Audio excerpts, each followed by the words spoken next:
Sean bienvenidos al segundo programa de Enfoque Jurídico, lo cual tratará el tema de 20 años de negociaciones entre la Unión Europea y Mercosur, del interregionalismo a la crisis de la globalización. Sean todos bienvenidos a un nuevo programa de Enfoque Jurídico. El día de hoy nos acompañan tres especialistas de talla internacional para hablar sobre un tema importante que es sobre los 20 años de negociaciones dadas entre la Unión Europea y el Mercosur. Entonces, en esta oportunidad nos acompaña la doctora Yanel Molina Trejo. Ella es catedrática de Derecho Internacional Público y además es secretaria general de la Corte Centroamericana de Justicia. A su vez, nos acompaña también la doctora Ninosca Rocha Rodríguez. Ella es doctora en Ciencias Políticas por la Universidad Complutense de Madrid, con premio extraordinario, y posee maestrías en Relaciones Internacionales por la Universidad para la Paz de Naciones Unidas. Y por último, también está con nosotros la doctora Etsa Micay Lugo Villafana. Ella es abogada por la Universidad Nacional Mayor de San Marcos y posee maestrías en Derecho Internacional Público por la Pontificia Universidad Católica del Perú. Antes del desarrollo del programa, les haré llegar una pequeña introducción. El 28 de junio de 2019, tras un proceso discontinuo de 20 años de negociación entre la Unión Europea y Mercosur, anunciaron la conclusión del capítulo comercial de Acuerdo de Asociación. En este programa, lo cual se analizará las negociaciones desde la perspectiva de la economía política internacional, atendiendo a factores de estructura y de agencia, para identificar las razones que explican el desacuerdo en ese periodo y que finalmente fuera posible. Las negociaciones entre la Unión Europea y Mercosur fueron parte de una estrategia interregional funcional a la globalización y el regionalismo que no pudo imponerse ante los intereses económicos de las partes. De manera paradójica, el retroceso y la crisis de la globalización y el regionalismo representan el factor, entre otros, que ha llevado a las partes al acuerdo final. Pero esos obstáculos aún siguen presentes y condicionarán el complejo proceso de ratificación de este acuerdo. Para mayor y profunda explicación, tenemos invitados grandes especialistas en el tema. Sin más preámbulos, le damos pase. Para comenzar la primera parte de la entrevista, doctora Etsa, ¿qué entiende usted por regionalismo abierto e interregionalismo y cómo podría explicarnos las relaciones entre la Unión Europea y el Mercosur, entendida como una asociación estratégica euro-latinoamericana? Ante todo, quiero agradecer la invitación. Expreso un cordial saludo a cada uno de los entrevistadores y de igual manera a cada una de mis colegas. Debemos de entender, en primer lugar, que el regionalismo abierto implica esa preferencia regional en cuanto al acceso a los mercados para los países socios de cada grupo. Esto pues con la finalidad de poder atraer inversiones y poder fomentar la competitividad internacional. En cuanto al interregionalismo, nosotros debemos de tener en cuenta que en él van a interactuar actores estatales y no estatales, y una de las expresiones de esta se va a encontrar en la Asociación Estratégica Birregional. Esta alude a las relaciones entre grupos regionales que se establecieron tras el Tratado de Maastricht de 1992. Dentro de este tratado se implementó una política que se ordena en función de ciertos criterios que tiene como punto central esa relevancia de los socios, y existen ciertos matices. En primer lugar, la política de vecindad, cuyos objetivos eran la estabilización, y también el interregionalismo, que se iba a dar con organizaciones y grupos regionales. Es en este marco que la Unión Europea lanza a mediados de los años 90 una nueva estrategia para las relaciones con América Latina. Esta fue debatida en diversos consejos y también fue complementada con distintas comunicaciones que se dio de parte de la Comisión referidas a esa relación birregional y en particular a las relaciones de la Unión Europea con Mercosur. Estos documentos lo que hacían era reconocer esos intereses económicos en juego que fueron propiciados por el incremento de las exportaciones y la inversión europea en América Latina, en especial pues de Mercosur. Esta nueva estrategia interregionalista lo que hacía era incorporar un diálogo político mucho más amplio y mantenía un régimen de acceso que ampliaba el sistema de preferencia generalizada para los países de menor desarrollo y también con los más avanzados, ¿no? Que en este caso es Mercosur. Esta nueva estrategia se dio por la propuesta del vicepresidente de la comisión responsable de las relaciones con América Latina, el cual fue Manuel Marín, quien lo que hizo fue plantear esa posibilidad de conformar una zona de libre comercio. Este hecho sería parte de una dinámica de europeización de la política española en el marco de la Unión Europea. En ese sentido, estos acuerdos que la Unión Europea suscribió entre los años 95 y 97 con Mercosur, México y también Chile, logró generar amplias expectativas en América Latina, ya que se abría la posibilidad de acceder al mercado europeo sin el tradicional proteccionismo pues, que se tenía con la Unión Europea, pero existiendo un enfoque mucho más selectivo, ¿no? Que lo que sí era reservar este nuevo modelo de asociación y los acuerdos de mayor alcance a Mercosur, a México y a Chile, justamente porque estos eran considerados los mercados emergentes, más avanzados y por ello representaban un mayor atractivo para Estados Unidos como un competidor de Europa. Ello dio paso a un escenario favorable para el regionalismo e interregionalismo, ya que se iban a dar acuerdos de libre comercio con grupos regionales. Poco después de ello, debemos de recordar y tener presente que la Unión Europea tuvo que dejar atrás este modelo y proponer a los países andinos y centroamericanos acuerdos de asociación que incluían libre comercio recíproco con una evaluación conjunta de sus los respectivos procesos de integración. En el 2010 se logró la firma del Acuerdo de la Unión Europea Centroamericana, pero ello no fue posible ante la crisis de la comunidad andina que se suscitó por la salida de Venezuela de este bloque en el 2006 aproximadamente, y el rechazo de los nuevos gobiernos de izquierda de Bolivia y de Ecuador. Esto produjo esa fragmentación de las relaciones, ya que la Unión Europea optó por firmar acuerdos bilaterales con Perú y Colombia, y pues posteriormente con Ecuador. En el plano político también se establecieron sendas asociaciones estratégicas con Brasil y con México. Esa ha sido mi respuesta en cuanto a la pregunta, pues hemos podido entender en qué consiste ese regionalismo abierto, también el interregionalismo y sobre todo comprender cómo es que se han dado estas relaciones entre la Unión Europea, Mercosur y también pues la euro-latinoamericana, ¿no? Comprender las implicancias que tuvo y cómo es que esta se ha ido desarrollando. Doctora, muchas gracias por participar como ponente en esta ocasión en este programa. Y ahora voy a pasar a realizarle la siguiente interrogante. Doctora Ninoska, ¿podría indicarnos la etapa que se presentó entre la relación de Unión Europea con Mercosur dada en el periodo 2000 a 2004 tras la firma de acuerdo marco interregional?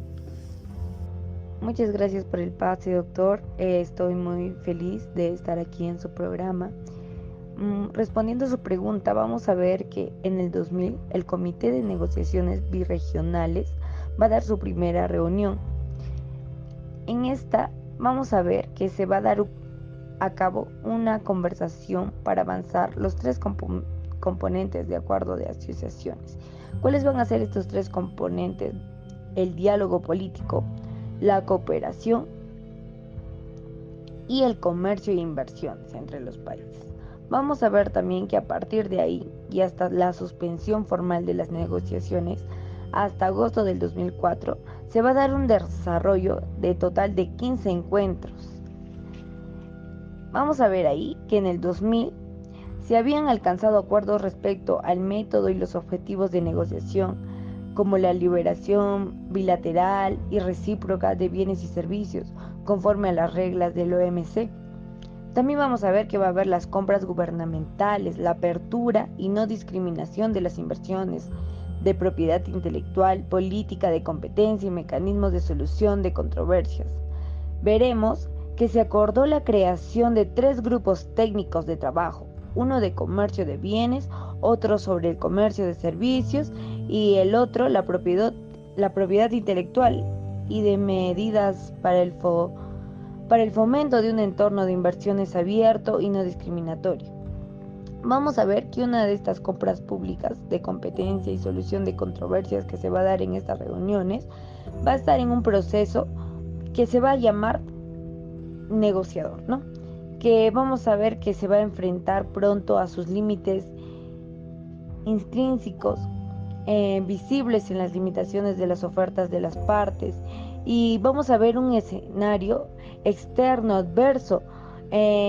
También vamos a apuntar aquí que desde las finales de los 90 van a aparecer fuerzas contrarias a las aperturas comerciales de algunos de estos miembros participantes de la UE.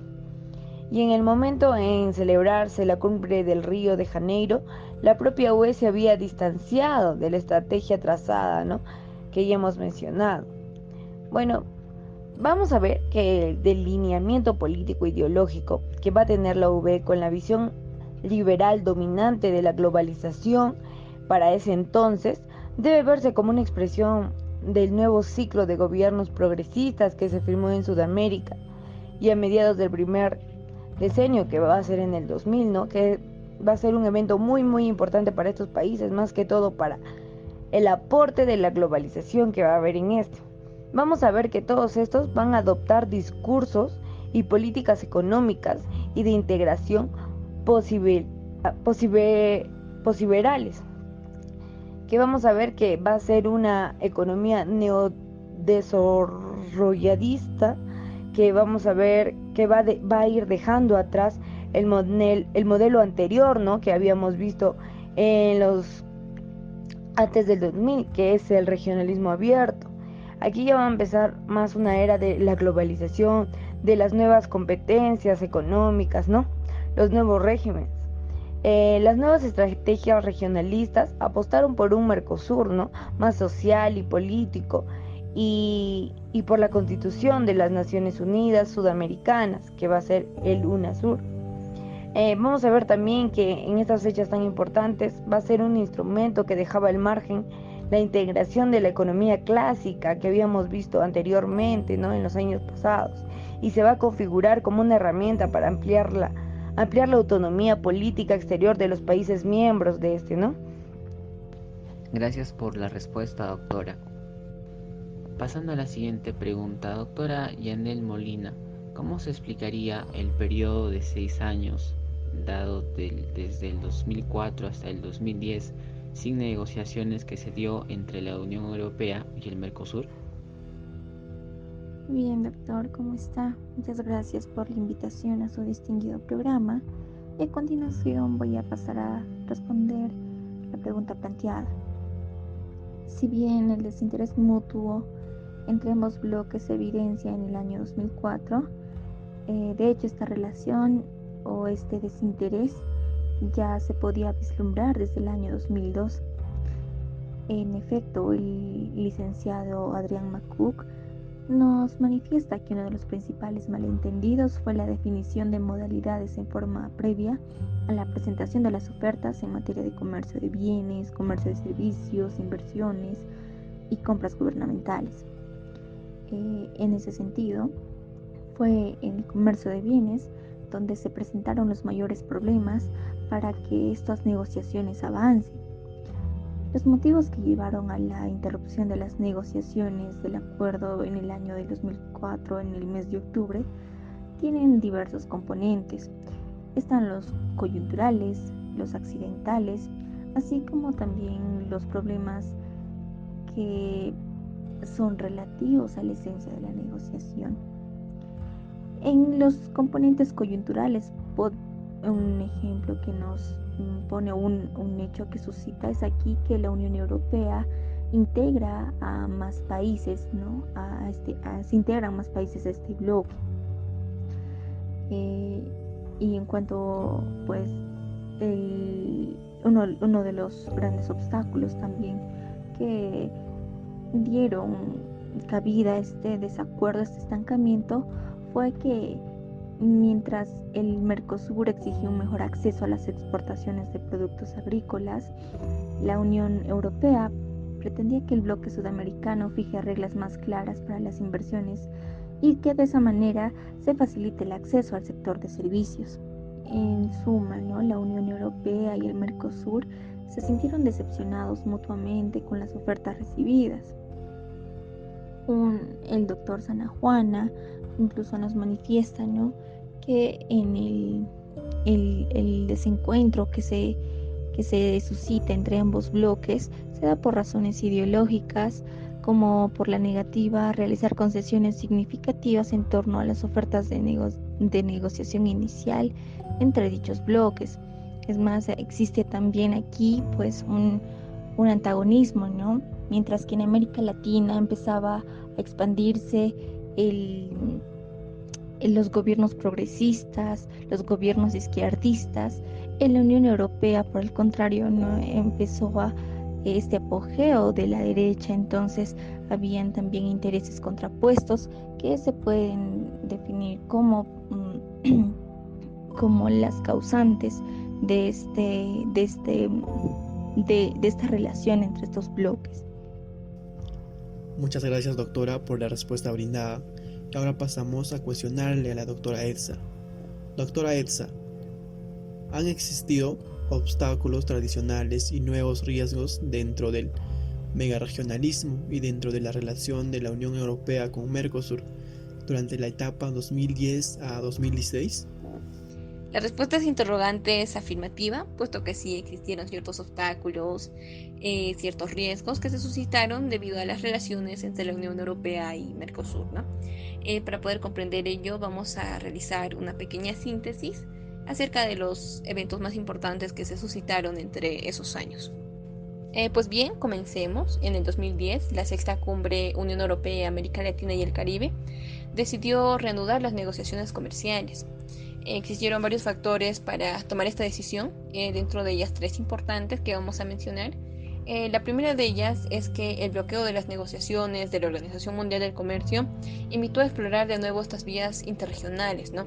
En segundo lugar, la crisis económica global, el retroceso del comercio y la inversión alentaron estrategias de apertura y búsqueda de nuevos mercados. Esto planteó una situación de menor asimetría entre la Unión Europea, sumida en la recesión, y un Mercosur que mostró mayor resiliencia al embate inicial de la crisis, y posteriormente una envidiable recuperación y pues buenos indicadores macroeconómicos. En tercer lugar, debemos de mencionar el avance económico de China, que comenzó a ser considerado una amenaza para la posición europea en la región en ámbitos como las exportaciones y las inversiones en sectores industriales.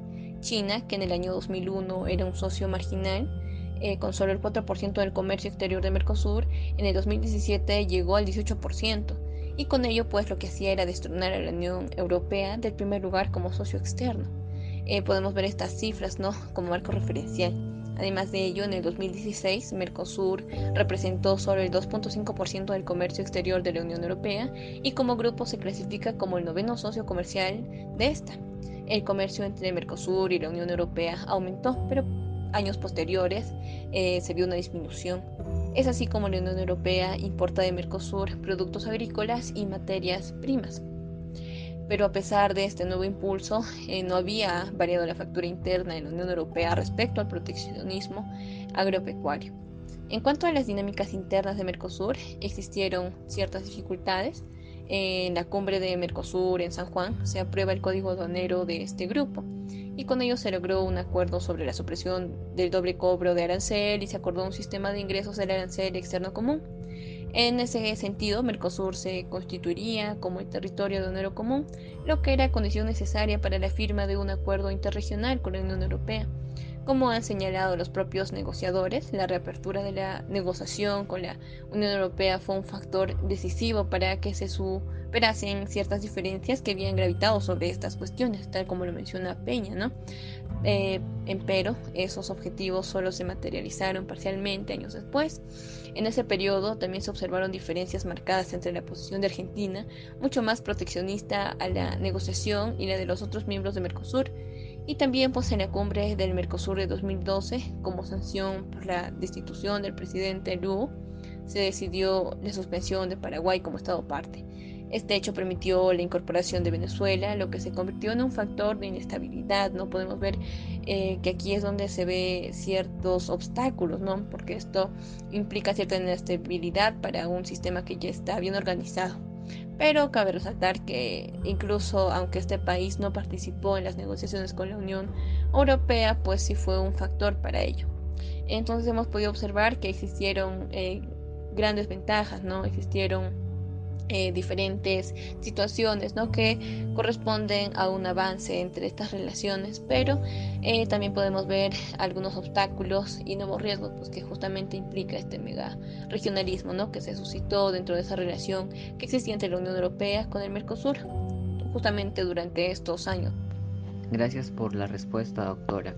Doctora Molina, ¿cómo podría usted fundamentar el giro liberal conservador y la crisis de la globalización dentro de la última etapa de negociación dada entre la Unión Europea y el Mercosur durante el periodo 2016-2019? Bien, doctor. Como señalábamos, pues las negociaciones al principio encontraron grandes dificultades, ¿no? Ya que las partes pues tenían intereses y objetivos que no iban en concordancia, tal como nos señala el licenciado Makuk. Luego del estancamiento del que ya nos hemos referido, que será en el año 2004, pues hasta el año 2010, en el 2014 empiezan a volver las negociaciones, no empiezan a tomar rumbo debido a que el Mercosur empieza a construir nuevas ofertas. Sin embargo, no es hasta el año 2016 con la asunción de mando en los gobiernos de, de Argentina y Brasil, no gobiernos caracterizados por ser de corte más liberal, con las que pues se empiezan a dar nuevas estrategias de negociación con la Unión Europea, ¿no? Donde pues las conversaciones recibieron un impulso definitivo. De hecho, Argentina tomó un rol protagónico en este acuerdo, ¿no? Debido a que su presidente Mauricio Macri, pues una de sus metas era justamente la política exterior, la culminación del acuerdo, ¿no? De su país con Europa. Para el gobierno de Macri se trataba de un instrumento sumamente importante en la reinserción internacional del país, ya que Europa pues era concebida como un socio estratégico, un destino natural, tal como lo manifiesta Selikovic para el comercio de la región. De hecho, no es justamente gracias a su liderazgo. De hecho, son muchos los factores que van a dar lugar a que se dé estos acuerdos entre la Unión Europea y Mercosur. El doctor Sanajuana en su artículo nos manifiesta que pues como uno de los factores es los cambios que se den en la política internacional, en particular la crisis de la globalización.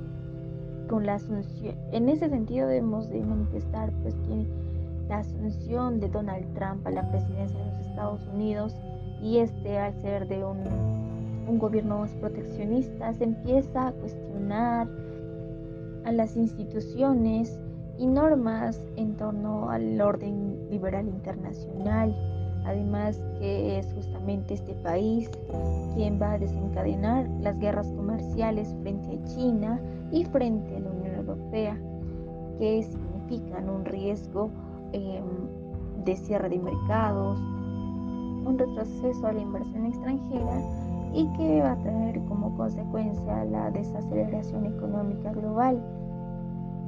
Entonces, en el caso de China, por ejemplo, él va a tener una mirada más, una mirada centrada al crecimiento de su mercado interno. Y pues en el caso de la Unión Europea, que también se ve influenciada, se va a poder vislumbrar que los gobiernos de Francia y Alemania no van a querer que justamente sea este acuerdo entre la Unión Europea y el Mercosur, debido a que pues el electorado tiene un punto más crítico con referencia al libre comercio y los efectos sociales que puedan derivarse de él. Ya en el lado de Mercosur se produce un cambio radical. Como lo veníamos explicando, ¿no? La asunción de gobiernos más o de corte más liberal, pues empiezan a cambiar la idea que existía en Mercosur, ¿no? En el cual, pues, según nos manifiesta el Selikovic, citado por el autor Sanahuana, hizo suyo el lema, ¿no? Más vale que no haya un acuerdo antes que tener un mal acuerdo. Otro de los factores que podemos mencionar es la repolitización. Bien, y pues en esta repolitización, las negociaciones de ambos bloques se da justamente para la defensa de los mercados abiertos. Entonces, en sí, en parte, ¿no?, de la Unión Europea, pues él pretende que se dé esta negociación justamente para hacerle frente al Estados Unidos y de esa manera, pues, poder formar nuevos pactos, todo ello pues favoreciendo al orden liberal y a la globalización. Y justamente, ¿no?, es la nueva, digamos, la nueva versión que va a tomar el Mercosur, ¿no?, con el hecho de que la mayoría de sus estados miembros tienen gobiernos que adoptaron políticas exteriores que le son favorables a la globalización y al regionalismo abierto. Digamos, de alguna manera, distanciándose de lo que antes era un problema, ¿no?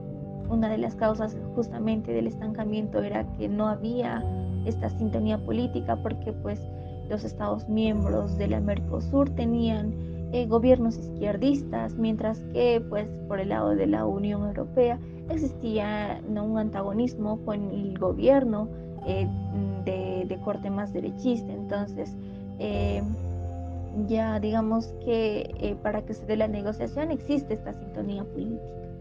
El factor tiempo también tiene especial relevancia para que se dé el acuerdo entre la Unión Europea y el Mercosur, debido a que el mandato de la Comisión Europea tenía su término en el mes de octubre del 2019 y las elecciones que se iban a dar en Argentina se daban en el mismo mes. Entonces había una percepción de que pues tras ese término iban a entrar, digamos, en acción actores más nacionalistas, actores más renuentes, actores que no querían que se dé esta negociación.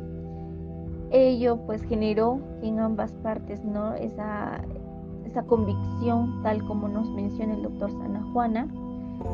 Bien, acotando todo ello, podría mencionar que el acuerdo representa para el Mercosur un hito importante, ya que impacta las economías de los Estados miembros, además de que se trataría de su primer acuerdo extrazonal con tal relevancia, según nos manifiesta Gerardo Caetano, quien también nos menciona que pues este acuerdo tiene impactos en la elaboración de políticas públicas para el desarrollo que impactarán en la mejora de las condiciones de vida de las sociedades.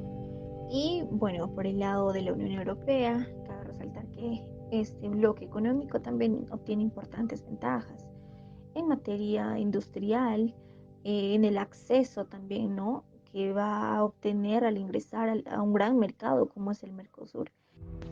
Gracias por la respuesta, doctora. Doctora Ninotska, para finalizar la entrevista, quisiera plantearle dos últimas preguntas. La primera, ¿cómo concibe usted la inclusión del desarrollo sostenible y el tema medioambiental dentro del acuerdo entre la Unión Europea con Mercosur a partir de la crisis en la Amazonía? Y por último, la segunda pregunta es, ¿cuáles serían sus conclusiones respecto a los 20 años de negociaciones dadas entre la Unión Europea y Mercosur? Muchas gracias, doctor. Me parece de suma importancia, ya que existe el compromiso de ambas partes para no rebajar estándares ambientales o laborales por atraer inversión extranjera. Vamos a ver que la UE, que es quien está actualizando el estudio de la sostenibilidad de este acuerdo, va a manifestar que se trata de uno de los más avanzados en la materia y que en ciertas materias se van a asumir los estándares más exigentes, y en cuanto al principio de cautela, va a ser una formulación incluso más exigente que el que se le ha dado aplicando en otros acuerdos. Estos elementos son uno de los rasgos característicos de los acuerdos comerciales de una generación que tratan de compatibilizar la apertura con el desarrollo sostenible, los derechos laborales y el cuidado del medio ambiente. Y vamos a responder así a la creciente constatación social sobre sus efectos, cuya importancia es cada vez mayor. En la crisis política y diplomática provocada a partir del fuerte aumento de incendios forestales de la Amazonía, es una clara señal de la importancia de la dimensión ambiental y el desarrollo sostenible del acuerdo, y hasta qué punto puede condicionar su ratificación y vigencia, ¿no? Continuando con la segunda pregunta, vamos a ver que primero, que esta propuesta de un acuerdo de asociación entre la UE y el Mercosur fue una expresión de la globalización regionalizada y estrategias interregionalistas. Asimismo, que las diferencias en la estructura económica y las pautas de inserción internacional definieron una agenda de intereses ofensivos y defensivos que resultan más costosos a estos factores de la estructura, que se le van a ir aumentando otros de una agencia, como el desalineamiento político e ideológico de gobiernos y líderes entre el Mercosur más progresista y entre la UE mayoritariamente liberal y conservadora, ¿no? Y vamos a ver también que por otro lado, debemos de tener en cuenta que la economía política internacional va a experimentar muchos cambios, y ello podría explicar la razón por la que la negociación haya podido cerrarse. Pero sin duda el factor más importante ha sido la crisis de la globalización, impugnación del multilateralismo y el regionalismo por parte de los Estados Unidos y de otras fuerzas y actores nacionalistas y de ultraderecha en ascenso, que anticipa serios riesgos de guerra comercial y de cierre de mercados, y de la recesión económica global, ¿no? Ya, eso es todo. Muchas gracias por haberme invitado al programa.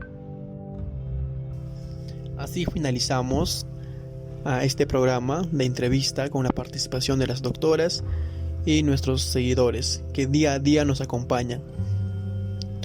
Y esta vez solo pretendo manifestar y llegar al corazón de cada uno de ustedes para darles los más sinceros agradecimientos por habernos acompañado tan de cerca y de manera tan efectiva a las doctoras que nos han absuelto las dudas que teníamos en el desarrollo de este programa. Sin más que decir, muchas gracias.